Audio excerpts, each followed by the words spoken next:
Christmas. Santa, magic. It's such a wonderful time of year. That is, until it isn't. Let's face it, moms, being the keeper of childhood Christmas magic is a lot. It's a lot of sleepless nights. It's a lot of tantrums from the kids and from us. And it's a lot of obligations that we don't necessarily know how to say no to. I just like to smile. Smiling my favorite. Make work your favorite. That's your favorite, okay? Okay. Work is your new favorite. Fine. Time for an announcement. Okay, people, tomorrow morning, it is Santa's only Santa! Oh my God! So the thought of doing the whole charade over again this year can send a lot of us hiding under our blankets. I'm here to say fuck it to that. I love Christmas and have found ways to continue loving it as a single mom of 4. In this holiday series, I'll be joined by guests and experts who will share how they find balance through the holidays so they don't turn into the Grinch on the street. It can be the most wonderful time of the year for moms too. The secret? Learning when to say fuck it. Hey guys, I'm your host, Amanda Haro. Welcome to this very special holiday series, Merry Fuck It Christmas, where I help you say fuck it to the things that you don't like about Christmas and the holiday season. So that way you can go all in on the parts that you really love.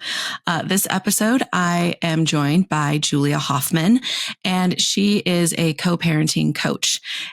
I really wanted to cover this piece of holidays when you're a co-parent, because it can get really messy. I definitely had a very hard transition, and I know a lot of parents do.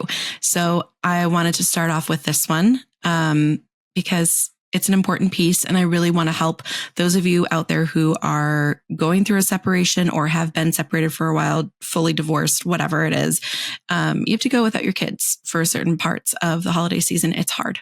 So I wanted to start off with this one. There will be a total, I should have looked this up, a total of 6. So every Thursday, this one's coming out on Monday because I got I got off schedule with the election result, the very disappointing election results. And one of my kiddos getting sick just threw off my schedule for last week. This episode should have been released on November 7th, but every Thursday from now on, there will be a new episode of Merry Fuck It Christmas until Christmas. So I am so excited to share this series with you guys. I've had so much fun creating it. I hope you enjoyed that intro that I did. If you haven't watched the video, if you're just listening to it, look at the video on, you can watch the video on Spotify. There's the video portion of the podcast, or go to YouTube. I included a bunch of pictures from all of our Christmases from my family, and it was so much fun for me to create. I love Christmas, and I want to help you guys ditch the stress so you can love Christmas too. Merry Fuck It Christmas. And let me know what you think of this episode in the review section of Apple Podcasts or the comment section of Spotify. And you'll be entered to win one of my favorite books and a Starbucks gift card in my monthly book raffle. Love you guys. See you next week. And your daughters, how are they? They're doing okay. This sucks. This whole, I wish I could say that I was surprised by the election results. Mm-hmm. It's so weird because even though I'm not surprised, it still hits so hard at the same time. It's still so much to process. Yeah. And it's still so scary. Yeah. Even though it's no, this tracks. Of course, this is what happened. Mm-hmm. Mm-hmm. You know, and they get 2 very different messages in that arena, in a lot of arenas, but in that arena, from me and their dad. Their dad is a Trumper. Mm-hmm. But I'm really proud of my girls because they're so good at making up their own minds, and they have no issue talking, saying things to their dad, or disagreeing, rebuking him, or having those difficult conversations and arguments, quite frankly. Wonderful. And so I'm really proud of them for that. And, it just sparked a conversation of just girls, this is exactly what women have been going through for ever. This is just another example of an overqualified woman getting passed on a job by a mediocre white man. And this is just what it is. And mediocre, unfortunately. that was very generous. Yeah. Mm-hmm. Yeah. Yeah, it is. It was this feeling of, I heard people say this, and I've been feeling this way. Like, how could I be so naive or foolish to think that we were ready for this? And then that realization is just it's just crushing. Yeah. But, like we were almost ready. You look at the results as they were coming in, like state by state. It's not like he won by a huge margin in each state. A lot of them were like this, like a percent, Yeah. We really are from my analysis. It's just like, I really can see like how very down the middle, almost 50-50 divided we are. Yeah. Yeah. Still a very big number for me to swallow. Yeah. I know. The thing that gets me... You're in one of the M's. Michigan? No, Wisconsin. Oh, Wisconsin. Okay. Yeah. And you're in Texas, right? Yeah. Mm-hmm. Yeah. Not much more to say about that. But fa la la la la la la. But that's the thing that I really love about Christmas is I don't know like where you are on the scale for Christmas. As you can tell by my Christmas attire that I had readily available, am a Christmas freak. I really, really, really love Christmas. And it's like, it's the thing that I can always cling to when things feel uncertain and scary and hard. Yeah. It's always there and it's always comforting and it's always magical. And it's always mine. It's always yours. Yes. Yeah. What is it about that it's yours? What do you love about that?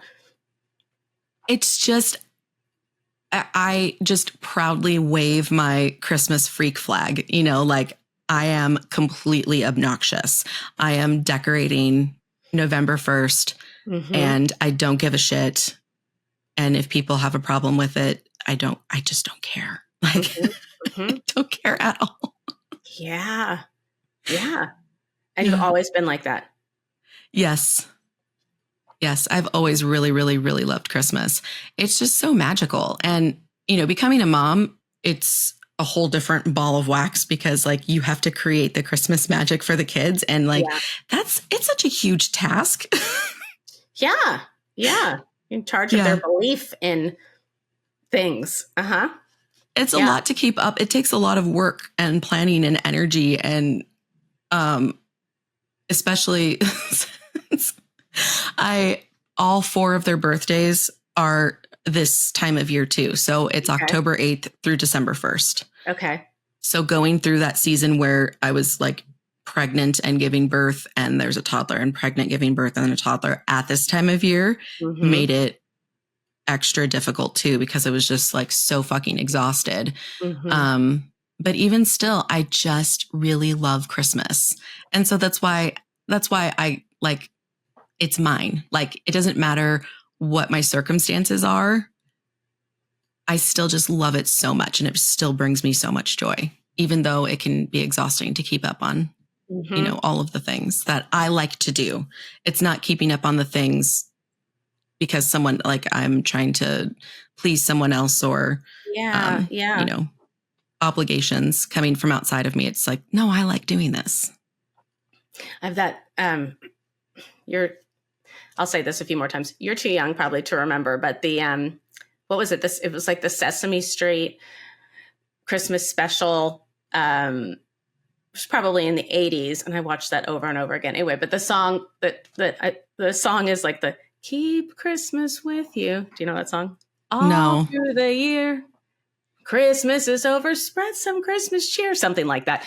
But that reminds me of that, do you feel that way at other times of year? Like that, like, it's mine, I don't care what people say, I love it, I'm so excited about it. Yeah, there are some times where like I like going through a hard time or something and I just need to like have comfort, and I will play Christmas music. I don't care what time of the year it is. Yeah. And we definitely celebrate Christmas in July in my house. Oh my God, that's a great idea. I love that idea. How fun. Yeah, I started that during the pandemic because I mean, the world was on fire and I was like, I just need some joy. And so I just did stockings for the kids, and we loved it so much. They were just like, can we do this every year? And I'm like, yeah, absolutely. We're going to do this every year. So, cool. It's grown a little bit. I'll take out like a couple of decorations, right? Like some throw pillows and like a tabletop tree or something. But still just do stockings. Nothing super big, but it's just fun. Yeah. Remind me the ages. So like I said, we're in birthday season. So we are almost 14, just turned 12, just turned 10, and almost 8. Okay. So, I'm going to ask you where's the belief? What's happening with the belief system in Christmas? What do you mean? Like Santa? Oh, yeah. So my youngest is the only one who still believes. I think this might be my last Christmas with like genuine, they believe Christmas magic. Yeah. So I'm going to savor every minute of it. Do the other 3 help keep that going for like their little sister? No, I've had to the oldest one, yes. The 2 middle ones, no. I've had to like have stern conversations with them about like, you let her believe. Yeah. Don't say anything snarky. Don't ruin this for her. Yeah. Remember how much you loved it and shut the fuck up. Yeah. Yeah. That was my sort of, they all had a different experience learning about the magic of Christmas and Santa.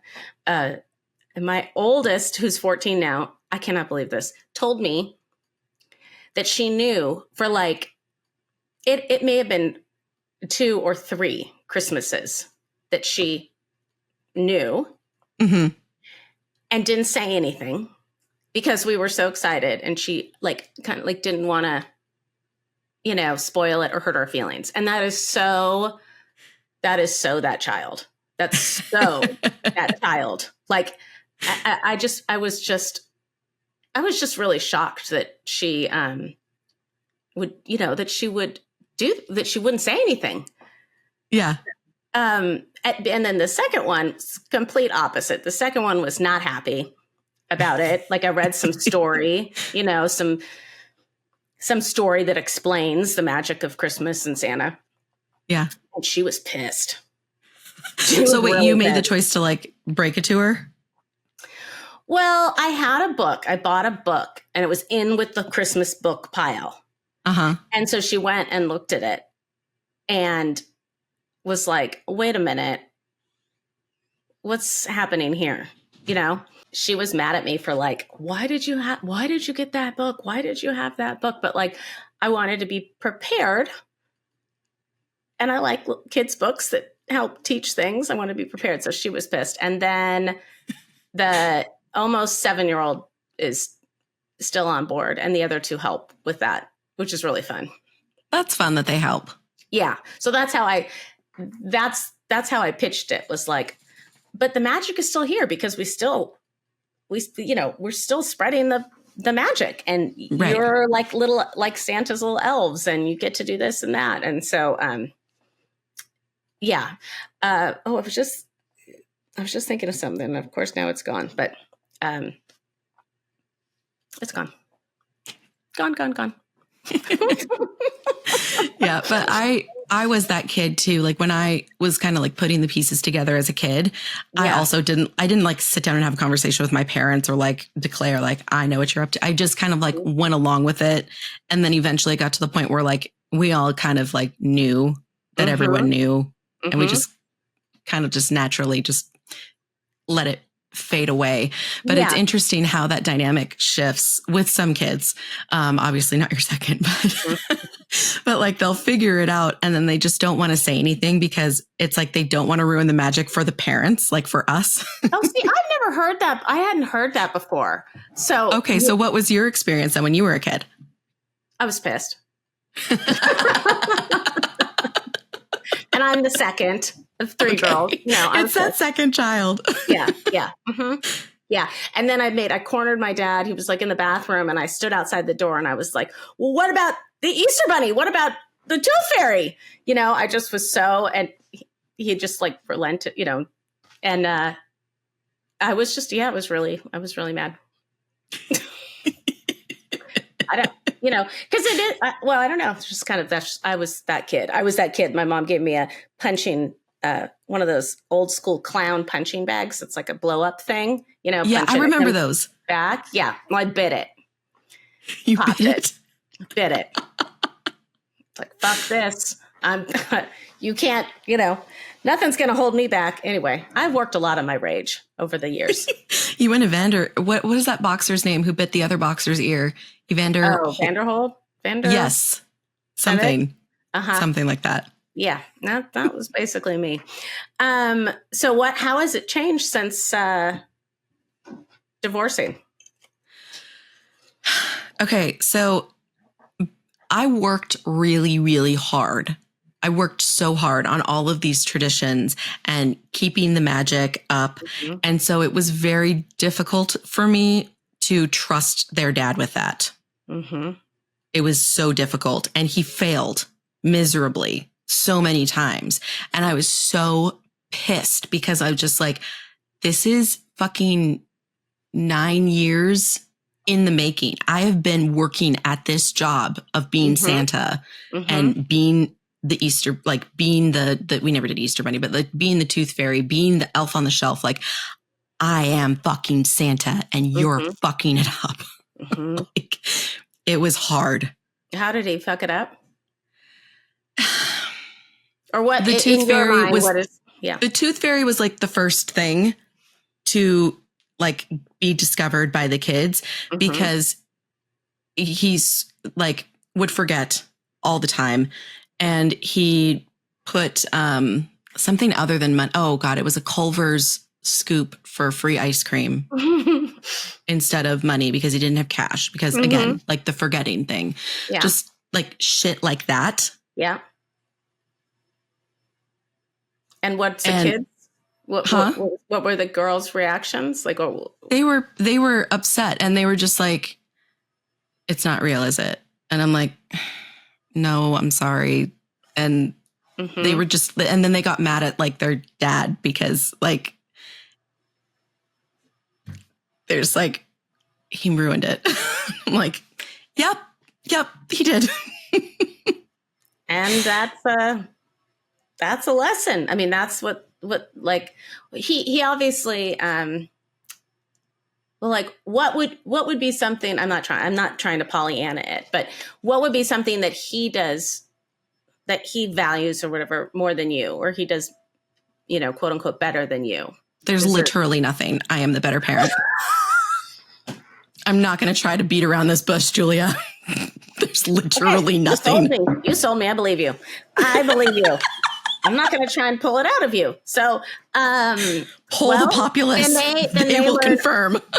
They learn early on that, you know, sometimes life is filled with disappointments. And yeah, exactly.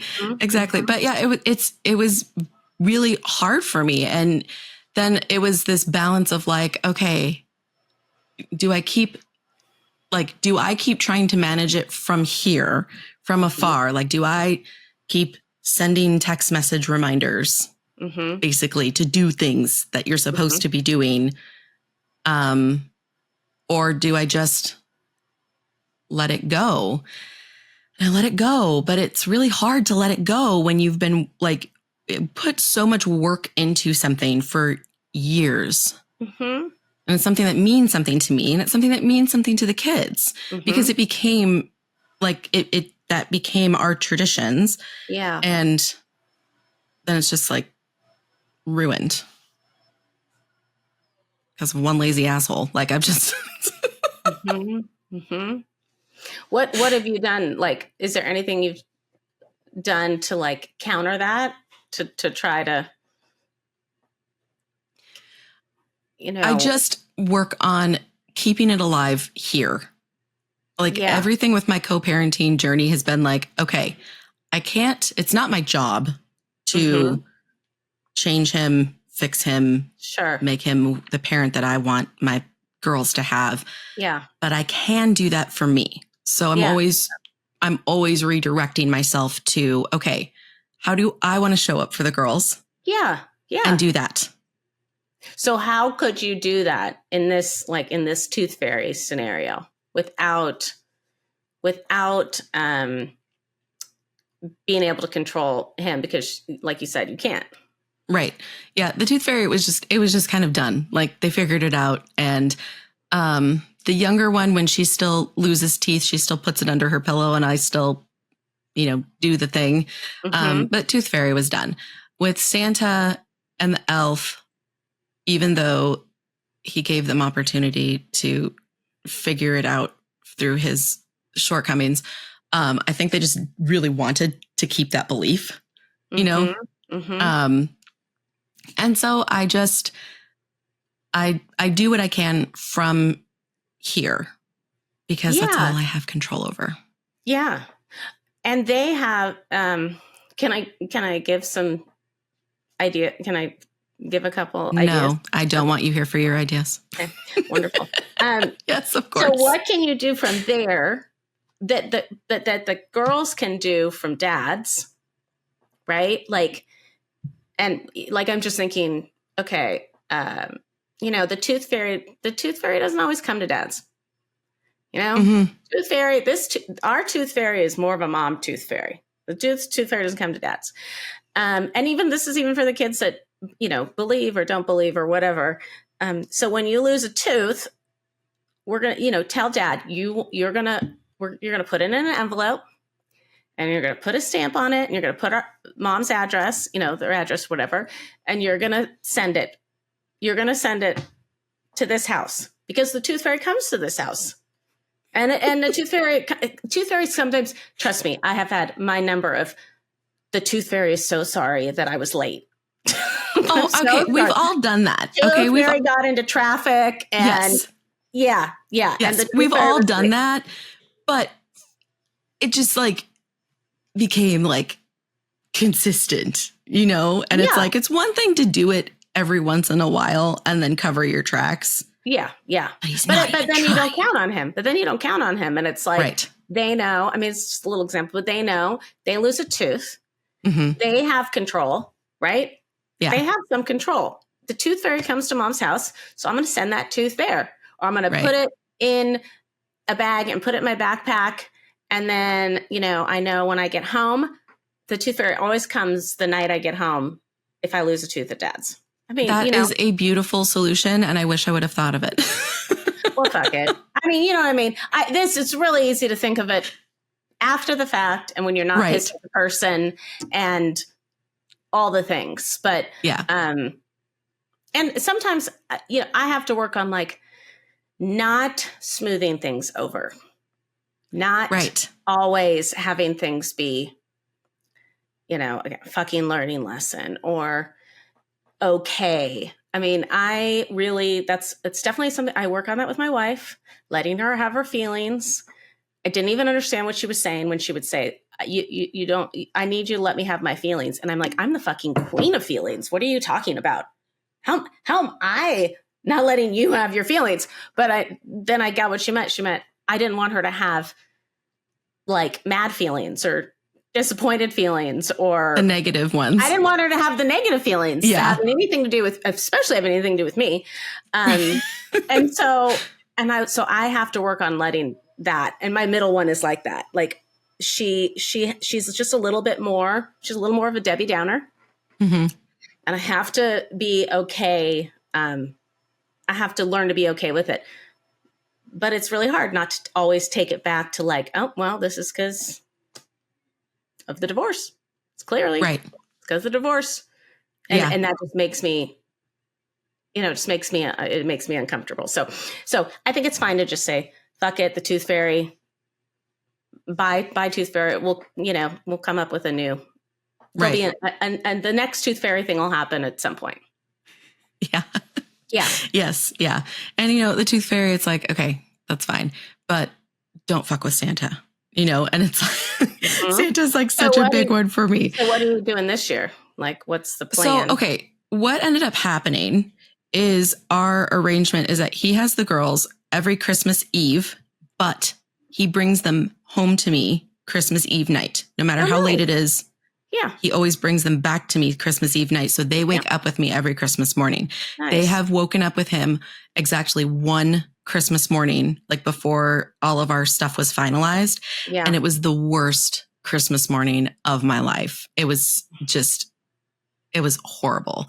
They came, you know, later in the morning, but like not having them waking me up and screaming about what Santa got them, and just, it was the absolute worst. But he cares more about Christmas Eve, and I care more about Christmas morning, because for me, it's all about like the magic. Yeah. So we were able to get to that compromise. Yeah. Which I'm really grateful for. Yeah. And then they have traditions. They always know Christmas. Like, do they go to his families or grandparents or something? Yeah. Usually their extended family gets together on Christmas Eve. Yeah. Okay. So they kind of know what they do Christmas Eve. Mm-hmm. Then they come home, and then they kind of know what they do. Then they know what Christmas Day looks like. Yeah. Yes. That's wonderful. Yes, exactly. What about, have you ever done Christmas not on Christmas? I don't mean like July, but like, you know, like Christmas morning on the 26th or? No.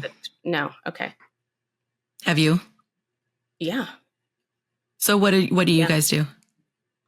Well, it changes every year, but this went back to like, in fact, I was just talking to Christy about this last night about Thanksgiving. And I was saying, well, we could do, I mean, Thanksgiving Community Day, we can do it on Tuesday. And she was like, I don't want to do Thanksgiving on Tuesday. I said, well, but what's the difference? Right. Well, people work. And I said, but you're not working and I'm not working. Like, she's taking the whole week off, you know, like Yeah. what people?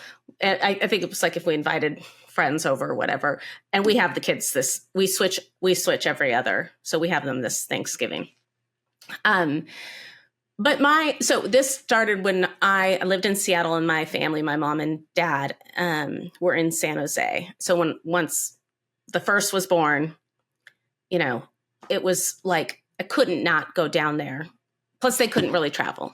It's complicated family stuff, right? Disabilities and stuff. So I went down there, and I just kept saying, not my dad, my mom mostly, what does it, like, we're going to be together, right? We're going to be together.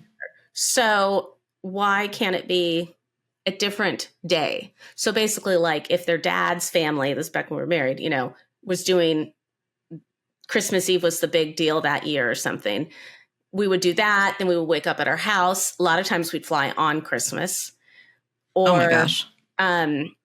Or with his family up there, we would do it like on the 28th or 29th, and we would be down in San Jose for mine. And I just never got why it couldn't be. It's like, it's about being together and about the traditions. It's not about the day. Like, I felt very strongly about that. Like, our kids have had 2 Christmas mornings. I mean, not every year, but yeah, a lot of times they'll have 2 Christmas mornings. And I just think like that's more. But for somebody that doesn't, like, I can tell you're not that kind of person. Explain it to me. Explain it to me. Because I feel like this is kind of the advice, or at least the support that I give, you know, families that I work with. Like, could it be a different day? Right. Yes. So why can't it for be a me, different day? every other holiday can be a different day. So for instance, Thanksgiving. So we live in Wisconsin. My family is in Southern California. His family is here. His extended family gets together 2 times a year-ish, and it's Thanksgiving and Christmas Eve. So since I do not have my extended family here, and since traveling back to California was just going to be off the table for the holidays. And I knew that going in, and I was just like, that is what it is. Like, you I'm knew not that going in to the divorce, you mean? Or going into the divorce. Yeah. Okay. Yeah. And so because I knew his family, got together every Thanksgiving, I was fine with like, okay, you get them every Thanksgiving day, and I will have my Thanksgiving with them on Black Friday. And that's just what we do. And Easter, back when I was still going to church, I don't go to church now, but I preferred to go to the Saturday service because Sunday service was a fucking zoo. So it wasn't really a big deal for me to be like, you can take Easter, because sometimes his extended family will get together for Easter sometimes. And so I was like, I don't really give a shit. Right. I'll celebrate Easter on Saturday instead of Sunday. Yeah. But for Christmas, it's the Santa aspect. So their whole life, my kids' whole life, like Christmas Eve night, and we're talking about how Santa's traveling somewhere around the world all day long. Really, he's traveling somewhere around the world. How the fuck is that about to change when mom and dad get a divorce? Like, how the fuck am I supposed to spin? Oh, Santa will come to dad's house on Christmas Day and then mom's house the 26th, and then it'll flip every other year. I just fucking hated that. Yeah. And that was just something that I was not willing to compromise on. And I recognized that. And I was like, I'm fine with this. I'm fine with the fact that I'm not willing to compromise on here. I'll compromise everywhere else. Everywhere on the calendar, every other holiday. That's fine. I'm flexible. Fuck you. I'm Santa. And that was just my stance. And that works, right?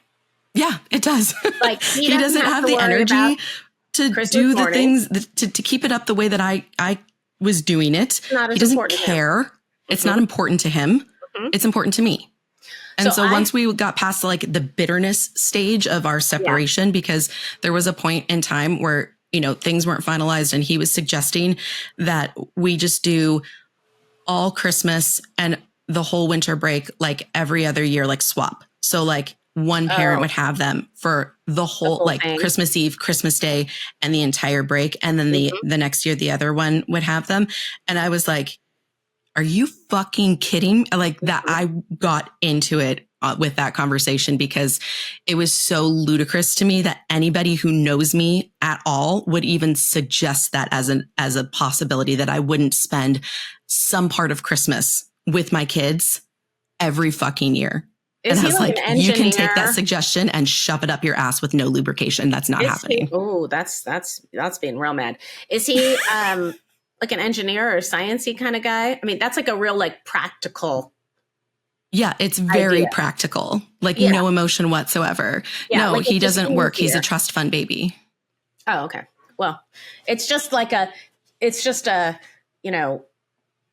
it's not thinking. It's not thinking about the bigger picture. But for some people, like people that love to travel, right? For people that love to travel, that might work really well. So every other year, they have this extended period of time, either with kids or without kids. Right. That they can travel. Yeah, no. What was happening was his parents were contemplating moving out of the state. They were contemplating at that time moving out of the state. And so he was thinking like, oh, well, then it would be easier if we wanted to spend Christmas with my parents to travel if I had them. And I was like, you know what? When I moved out here away from all of my family, we made the choice that Christmas Day was always going to be at our house. That was just something that like we made that choice very early on. Like after our first kid was like 1, 2, we just made that decision because it felt right to us. And I was like, I'm away from my family every fucking Christmas because we moved out here. If your parents move, that's on them. And if they want to spend Christmas with their grandkids, they have to come here because we made this choice years ago. Yeah. Yeah. Is that respected? I mean, they haven't moved, right? So it's no, they just have a beach house in Florida that they spend months at a time in. And maybe when the kids get to be, I mean, your oldest is 14, right? I mean, maybe when they're all teenagers or they're older, there may be a year that they want to go to Florida with their grandparents. I know. Hold on. Okay. And you, you don't have to say yes, but you think about it. Sure. That would just never happen. They don't have that type of relationship with their grandparents. Then it wouldn't happen. And you don't know, you know like the dynamic at all. But that's why it's like so funny to me. Yeah. Yeah. That would never happen. The grandparents like taking care of them and being at the, they're being okay with all the things in their pretty little house and stuff. Yeah. Yeah. Yeah. Yeah. Not those kind of grandparents. Not those kind of grandparents. No. No. I hear you. I hear you. Oh my God. Not at all. So they would never go there. And I guess, you know what? I'll do another fuck it. You get to claim Christmas. Like you don't have to, your kids until they're 18 or 21 or whatever your age is, you want them home for Christmas. Yep. So that's it. That's it. If one of them comes to you and it's like, I want to go on this trip, I want to go to this, I want to do that, then you can make a decision then. But basically, it's really important to you. And that's what, when they talk about divorce, they talk about like, not everything is important to everyone. Right. And to really, really narrow it down, like what is really important to you. And if you hold on to that one thing, you usually can get it because you've made sacrifices other places. So you've held on to Christmas. Yes. Yeah, exactly. And it's just, it's a matter of like getting yourself out of the bitter stage, right? Where you just want to fight just to spite them, over like the principle, or just once you can get yourself out of that stage. I'm not saying don't go there at all. It's impossible, I think, to not go there at all because divorce is messy. It hurts, blah, blah, blah. We're human. Even after. What? After what? Like not go there at all, even after the divorce, like after some time has gone by? Just at some point in your journey, at whatever point. But the faster you can, once you can get yourself out of there, it makes it a lot easier to make these types of decisions. Because you can focus on what's actually important to you. Because when you're spiteful, the thing that's important to you is like winning. Winning. It's just winning. That's what's important to you. So once you can let that go, then you can focus on what's actually important to you. And yeah, Christmas is really important to me. And it just was that thing where I was like, nope, I'm not compromising on this. I'll compromise with you everywhere else across the board. And I did. But just not with Christmas. And luckily he was able to take a step back and admit like, I don't really care about Christmas Day. It's not as important to me. Well, that's amazing that both of you could do that because it's pretty easy for one partner to say like, they know that this thing is really important and precious to the other person. And because of that, want to hold on to it or have, not let them have it, just be spiteful. Right. So the fact that you could do that is a really good thing. What do you guys do with presents? Is there some kind of like way that presents are different now? So he wasn't really like into like discussing anything. I know he's not a shop aheader. He's not shopping in July. No, but because I was like the keeper of the keys essentially for all of their everything, because I did everything before we divorced. That was why we divorced. But especially with like traditions and the magic and the holiday stuff that I created for our family, he wasn't really interested in like having conversations with me about it to figure out like, okay, what do we want to do with the Santa gifts? How are we going to handle that? How are we going to handle just presents? And like, it just wasn't. So we just kind of had to like figure it out on our own. So yeah, they do Christmas, however they do Christmas. Santa's gifts are always my responsibility because I'm Santa and I get. You got a little thing going with Santa. It's okay. Okay, girl. You do it. Yeah. So that's just kind of how it turned out. Yeah. And it works. It does. Yeah, And it works. That's wonderful. Yeah. And I just let go of like, I don't try to make him financially responsible for half of the Santa gifts or any, I just let that go because it was more important to me to be Santa and to have the magic and to have them for Christmas morning. Yeah. Yeah. That's wonderful. And I didn't want to fight with him every year about like what we were getting and what we were spending. Like, I'm not interested. I'd rather pay for it myself. Yeah. Yeah. Yeah. Yeah. I guess that's, yes, we don't do child support. So everything is sort of like each household, and it balances itself out. I mean, kind of. It's more important to me. Or let's just say it's not wait, you're an accountant. Yes. Right? Yeah. Not my fucking strength. Like I don't want to be on the Splitwise tracking, and that's probably part of why we got divorced, is because I just wasn't a financial partner to him. I just, because I was too busy being resentful, but, but for gifts and stuff like that, it's just, I don't know. I think my main thing is like, let's not overlap. Let's try not to get like the same, thing. So that two houses, or, also what really works is like the year, wherever they are, Christmas morning for Santa gifts, the other house, like I try to, if they're not here for Christmas morning, which they kind of usually are, but if they're not here for Christmas morning, I try to have it be more of like an experience or a thing. Like, okay, we took them to Disneyland or Disney World over the summer, and I think we told them around Christmas. So just like experiences. So it's not. So they get like. I want them to get different. I don't ever want to feel like I'm one-upping, and I want them to be able to have like a balanced life. So I'm always kind of thinking about like, okay, they're going to luckily his wife, their other mom has a real wonderful lot of family. And so they do a lot of family stuff. So I'm like, okay, they've got the family stuff. And then we can do, since we basically have no family anymore, everybody's dead. Everybody died.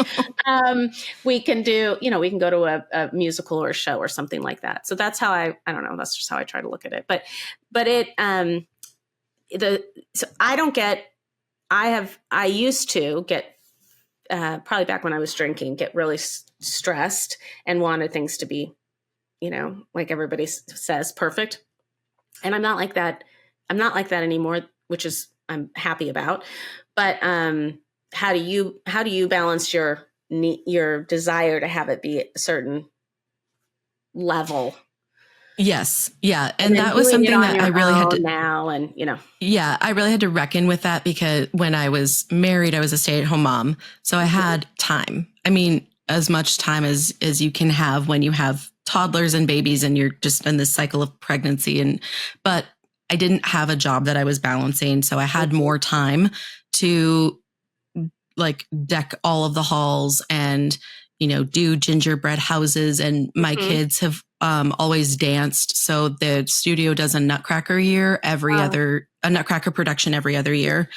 And two of my kids the two younger ones were born Nutcracker years. So that was like a lot. Yeah. Yeah. But yeah, just with me, it's been this journey of accepting each year as it comes, because sometimes there's too many like unforeseen circumstances, or even foreseen circumstances with like a Nutcracker production, but like having a newborn, and it's like, okay, this is too much. I have to let go of some things, but letting it be okay that I have to let go of things instead of like making it a default of like a defect of mine. Like I didn't plan. I should have started sooner. I need to get my shit together. That was a thought that I really had to work on a lot. Because I was just kind of I'm very hard on myself. I'm I'm a high performing person. Mhm. So that was the main thing. And like, okay, this Christmas, because I always laugh whenever I admit this to people because I'm like, just really, really letting you guys know how crazy I am for Christmas. We have Christmas sheets. We have Christmas shower curtains. I change over my bathrooms. I change over like the mugs and dishware. You're that person. Yeah, I am that person. Yeah. I'm that person. But some years I don't do all of those things and being like, it's okay. Your dad just died. Let it go, Yeah. Yeah. Yeah. My dad died December 17th, 2021. My dad That was died a really hard December Christmas. 7th, 2020. Really? Yeah. And so his funeral was COVID. And was your dad's, was that a COVID, like in that time of 2021? It was, Yeah. right? Because Yeah. I remember we were in New York and everything started closing down. Yeah. I bet that was a fucking awful Christmas. It was. Yeah, it was. But also like I took so much comfort in the traditions and in like the decorations. So it was such a hard Christmas, but Christmas also like got me through it, if that makes sense. Yeah. Like wrapped you up. Yeah. In your plaid red and green throw that you have on your couch because you changed your throw blankets and you wept on the Rudolph pillow. And exactly. I can totally see that would be a comforting time. Yeah. Yeah. But that's the main thing with me every Christmas is just like, because we've had Decembers where we were all like sick for literally like the whole month because kindergarten germs, and we got RSV. One year we had the flu super, super bad, and I was like feverish, and it's just like, okay, just let it go. It's okay. But not be mad that we're sick, right? Yeah. Like, oh my God. Not be like, why is this happening to me? Like, it just, because it's happening, it's okay. It won't be like this next year. Yeah, I forgot that. Yeah, my first Christmas with a kid, because she was born early February. So the first Christmas, I remember she was sick. Like Christmas morning, she was sick. Right. She's laying on the couch, could care less about, she was she's a baby. But but it didn't fit with my vision. Right. Of what it was supposed to be like. And I think I was able to let it, be disappointed and let it go. But see, where you go wrong, Amanda, is this whole high achiever, high performance thing. When you're a low performance person like me, you're like always winning and doing great because anything that you do and accomplish is, a good thing. Yeah. I know. You got to stop that. I know. I was looking at, so for this series, I put together a special intro for it. And so I dug through, because there's a video portion to the podcast. So I dug through all of our old Christmas pictures and like looking at all of the stuff that I used to do, especially for their birthday parties when I was a stay-at-home mom. I used to craft so many things and all the food was themed. And I was just like, Jesus fucking Christ, that's so much work. But I did enjoy it too. Like I wasn't like trying to, keep up with the Joneses or like hide behind it. It actually did bring me joy. Yeah. But yeah, looking back, I'm like, wow, I am a really big overachiever. Yeah. Well, and when people talk about seasons, I think that's it. It's like the early year, usually it's like the early years you do a little bit more, but some people, maybe it's the opposite. I have the same thing. Like, wow, I really put in some effort into some of these things, and I loved it. I really did love it. Yeah. I'm just in a different season, and especially after divorce, I have so much more time just for myself that it's been a really, really great, it's been a good experience in like seeing myself as just an individual person instead of a mom, which Right. I mean, mom is like, that's like the thing that I love the most, but Yes. I needed to see like that other side of it. And I remember no matter how pretty things look, right? I remember, so the youngest is going to be 7 next month. And when she was born, so Christmas morning, I'm sitting in my living room and I'm holding her, and the other two are like opening presents, and their dad is opening presents, doing something right. And it's just like this picture perfect, beautiful scene. And that was the moment that it really hit me of how like miserable I was. So it's like, this is not making me happy. Yeah. There's something is wrong. Right. Something is not good. Yeah. And the next year I'd stopped drinking. And then, 3 months after that was whatever day, the bomb day, the D-Day. the everything coming out day. Yes. But I remember that because I think, it doesn't, even if it looks good, it might not feel good. And then even if it doesn't look good, that it might feel great. Like actually, when I think about my dad's funeral that year, and it was a drive-by funeral, which we all kind of laughed at, right? Like there's the coffin and there's the cars going by and the windows coming down and the mass. Oh, I'm so sorry for your loss, right? And we had a ball. Right. I saw people I haven't seen in a long time. I thought my dad, he was in a wheelchair most of his life, and so when he would take us to Target years ago, he stopped like leaving the house really, but he would say, we had 20 minutes and he would say, just put it in the cart. Just throw it in the cart. Like, I don't care what it is, but just throw it in the cart and let's go. Like he just did not like shopping. And so I said, this was perfect for him. This is like a put it in the cart funeral. Like stay high, be on your way, because I got things to do. I got a paper to read and I got stuff to do. So, it worked out. Just, I think having more and more weird experiences that you never thought, when you never thought in your life that you would have that thing happen. Yeah. Those kind of things. So, but what are you looking forward to this Christmas?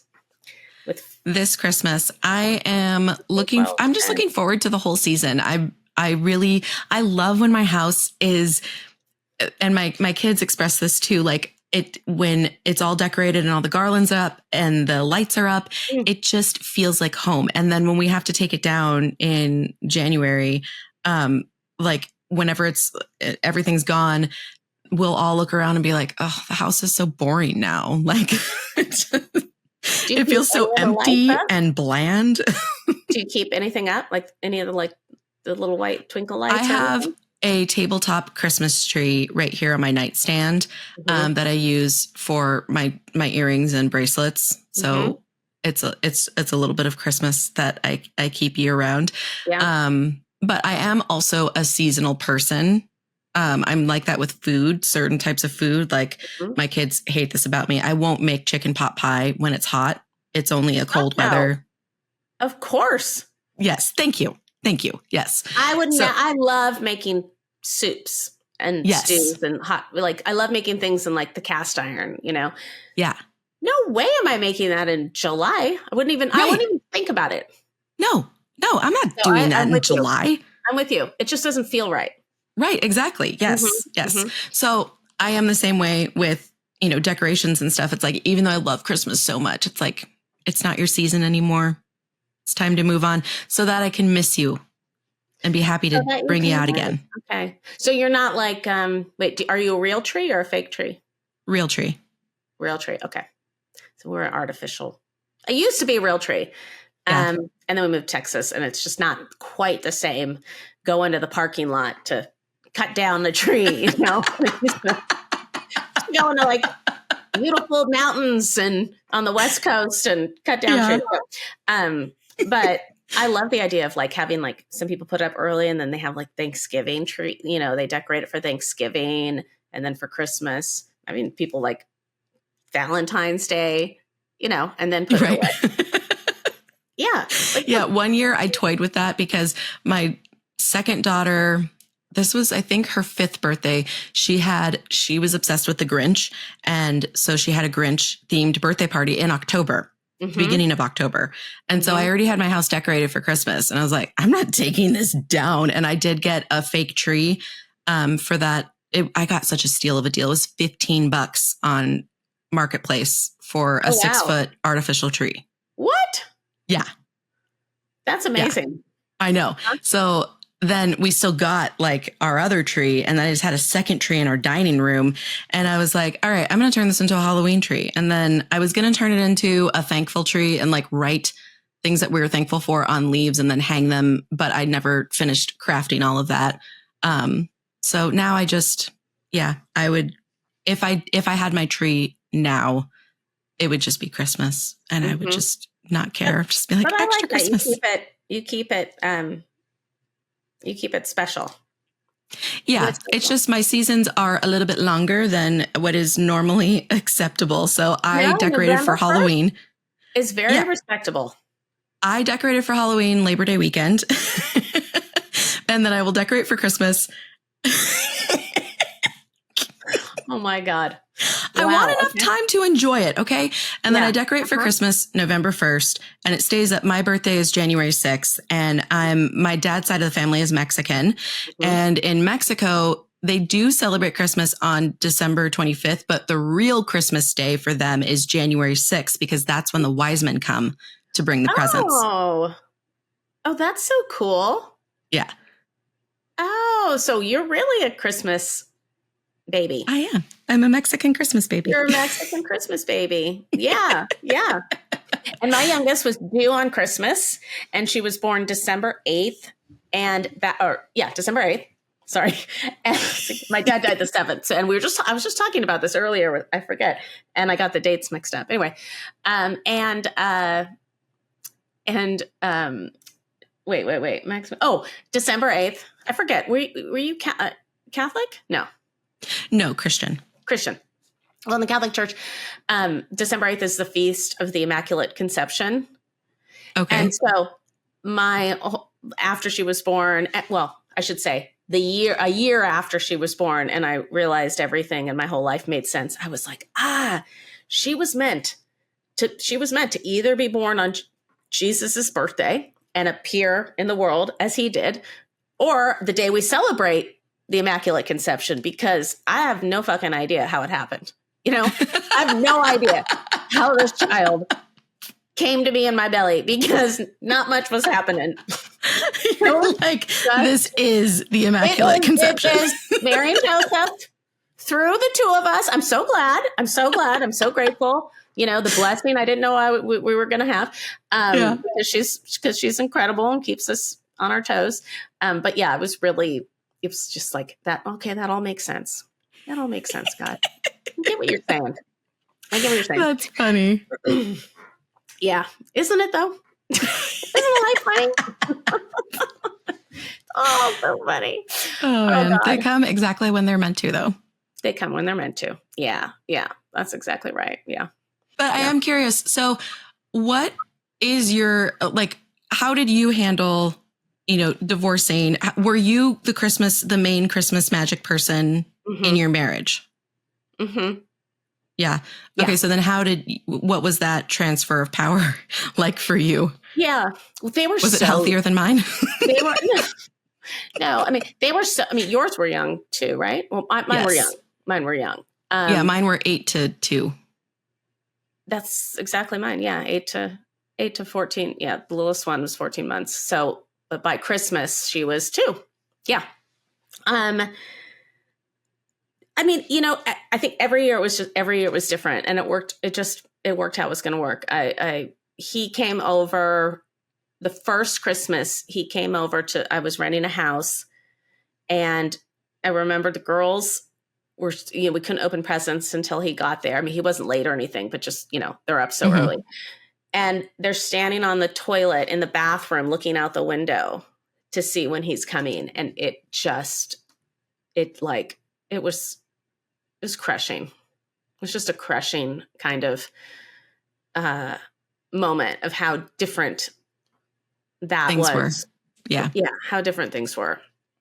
But he came over and we did presents and, I mean, that's really the only clear memory I have. And then, we both, well, I mean, I repartnered real fast, because I fell in love with a woman and he actually did too. So we both married the first people we dated. So he started dating his now wife, like 3 or 4 months after we separated. Mm-hmm. And so there was always another person. Like she came over and celebrated Christmas. The two of them came over and celebrated Christmas, I think, that first year, right? With my sister was there. I have a picture of us all together and the little ones are little.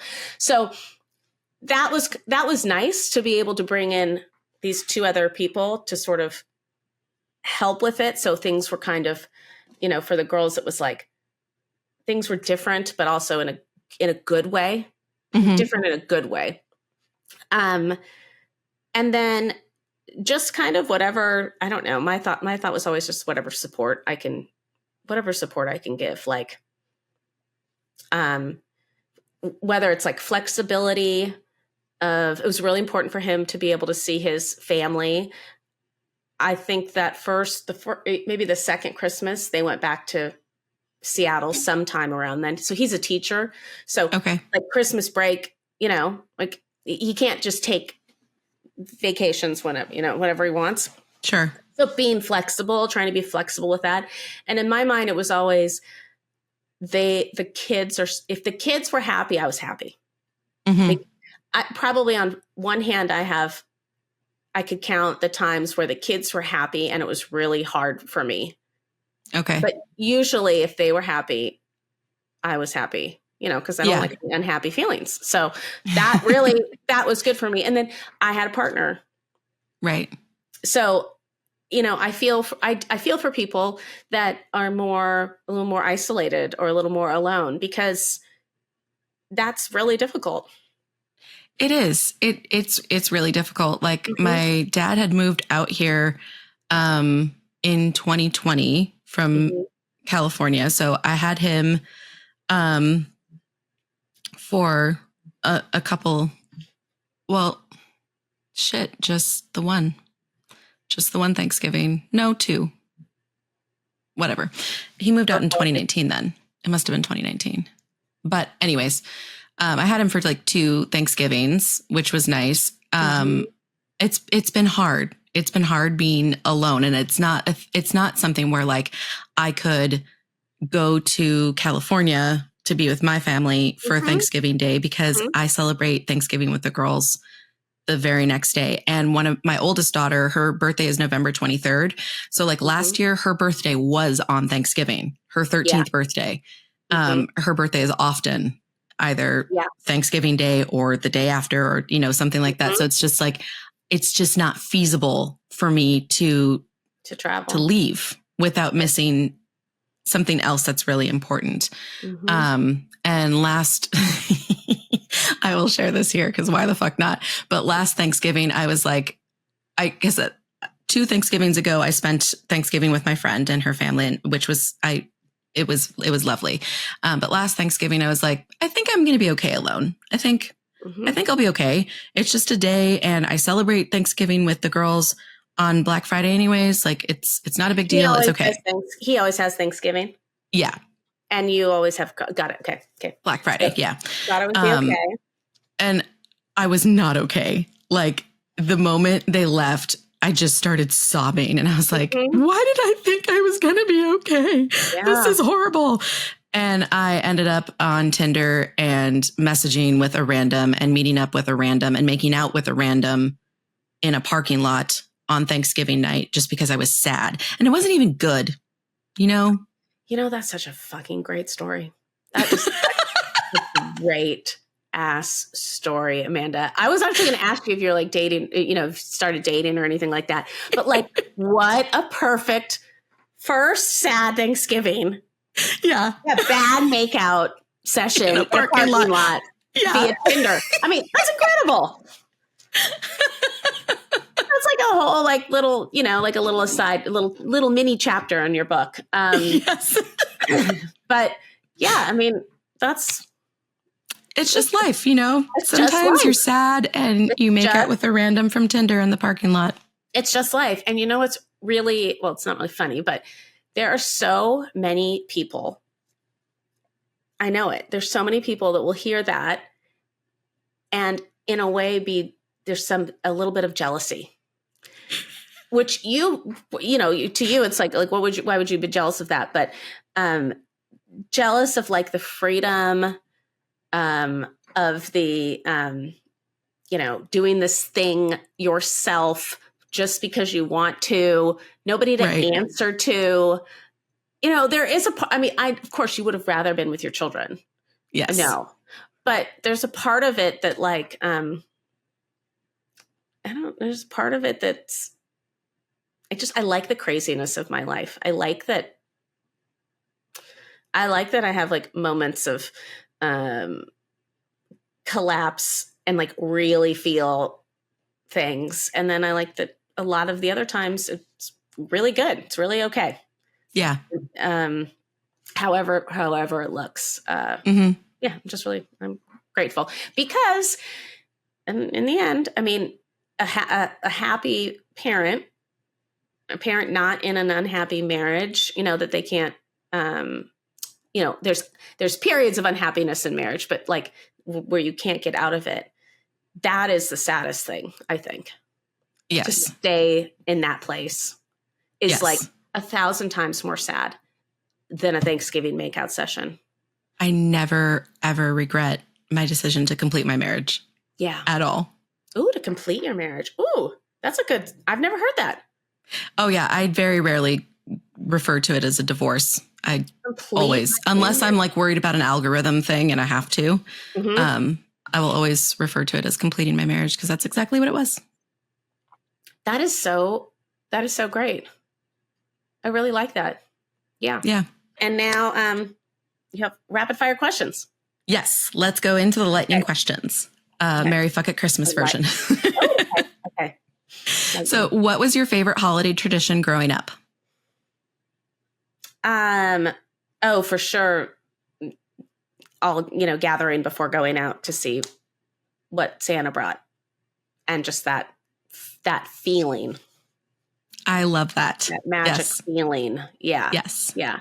And we all went together at the same time and stockings. I hate that it's about gifts, but it wasn't about that. It was just like, it was just the magic of it.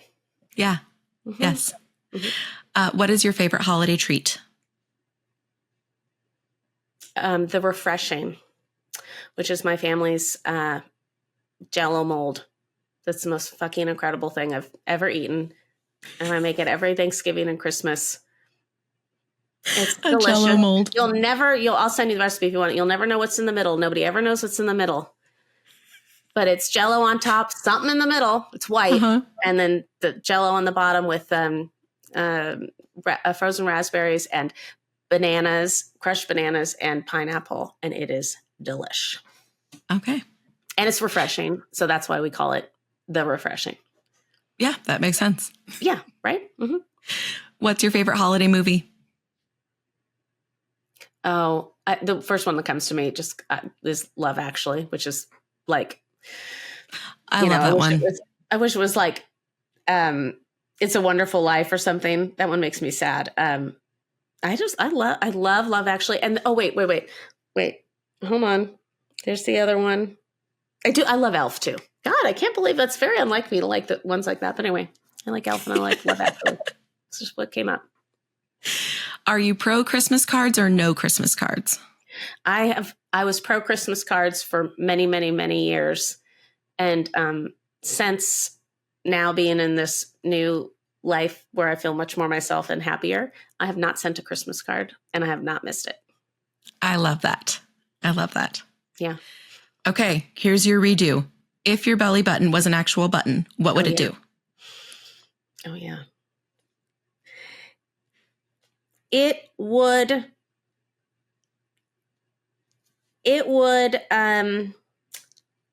be able to, does it have to be about Christmas? No, anything. It would be able to, I'd press it and the person that I'm talking to could open up their mind and see a different perspective. I love that. Yeah. And finally, what's one holiday obligation you'd like to say fuck it to? I feel like I kind of already have said fuck it to a lot, but well, what was your favorite one to say fuck it to? I'll tell you what Christy's would be. Christy's would definitely be Christmas caroling. She wants nothing to do with it. And I think it's the most adorable, magical. You have your hot cider and your candle. I think Christmas caroling is like the sweetest thing. She wants no fucking part of that. But mine would be, what's yours? I need an inspiration.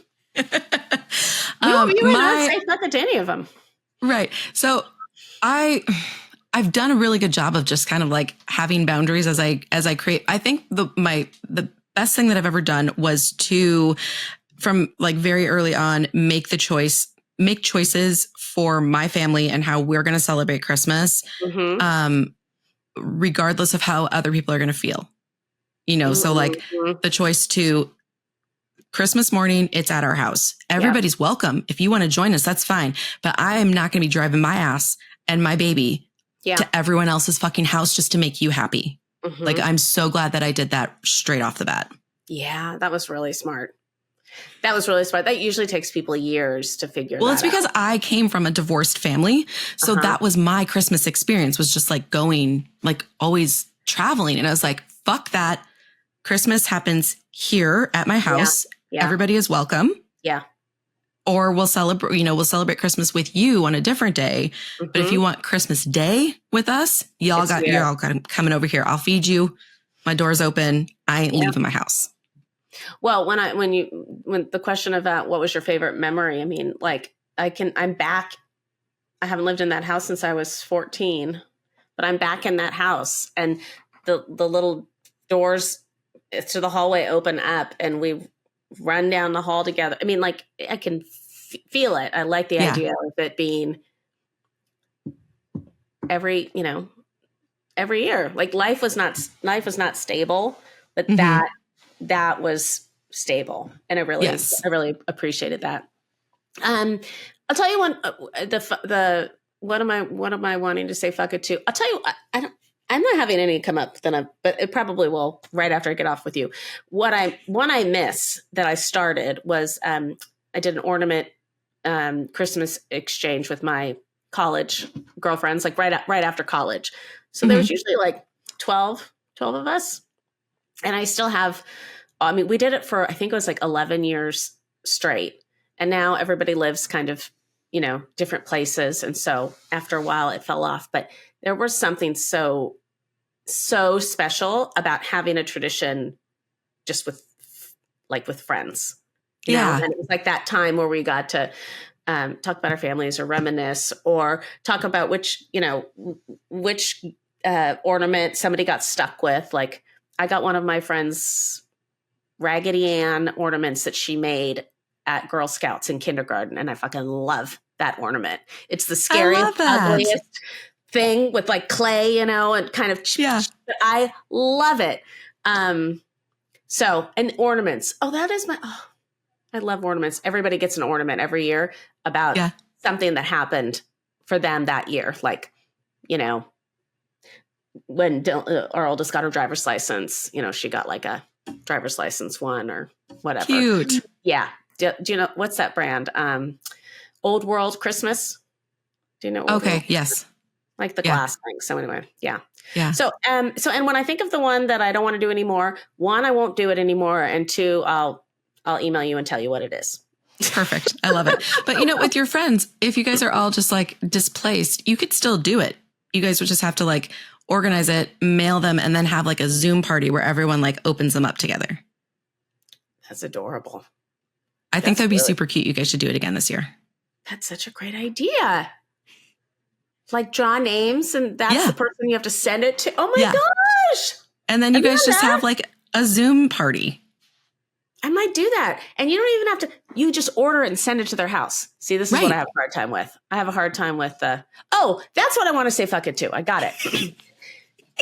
Obligatory. Is that the word? Yeah. Right? Okay. Obligatory gifts. Yes. Yeah. I give gifts to people all year round.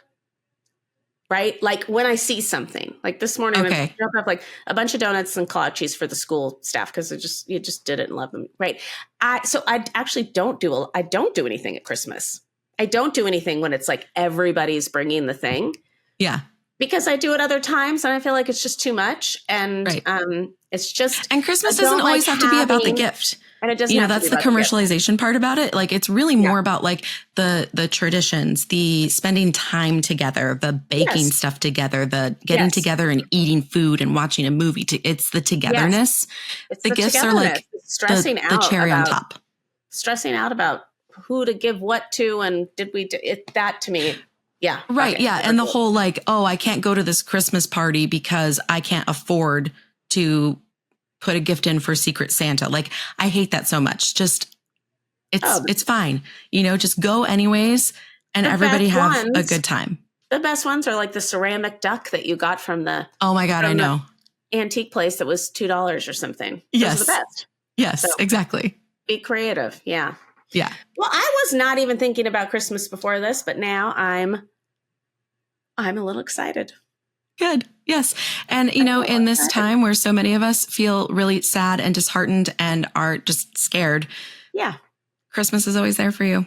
That's right. And you can create a little safe haven inside your home where you feel cozy and comfortable and safe. Yeah. Yeah. I am going to do that. And I wish you a wonderful, everything that you imagine it to be. I hope it is, which I can tell that it is because it's just, you just exude it. And I will send you that Sesame Street, the Christmas special. Yes. Because you have to hear that one song. It's so fucking cheesy, but I don't care. You have to hear it. Of course it's Sesame Street. Yeah. When Christmas is over, spread some Christmas cheer. Something like that. Anyway, you'll love it. You'll love it. Thank you so much for joining us. Keep in touch. Keep in touch. Yes. Yeah. Yes. Same. Absolutely. I love chatting with you. And I really appreciate like the perspective because I've interviewed like 5 or 6 different people. And the last one that I did, we were talking about certain things and I wanted to like bring up this part of like co-parenting and stuff, but they would not have gotten it at all.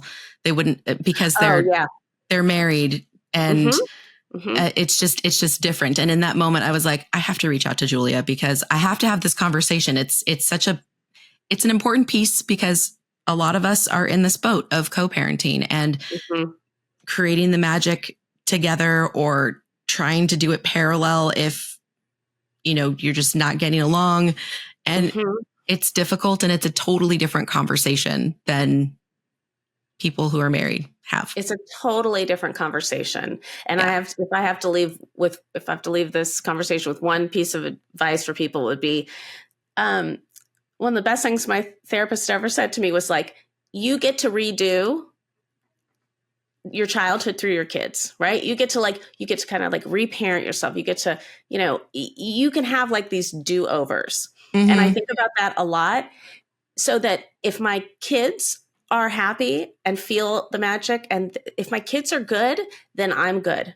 Just because I'm not a part of the thing or I'm not the only thing or I'm not, and this doesn't just apply to Christmas, it applies to a lot of things.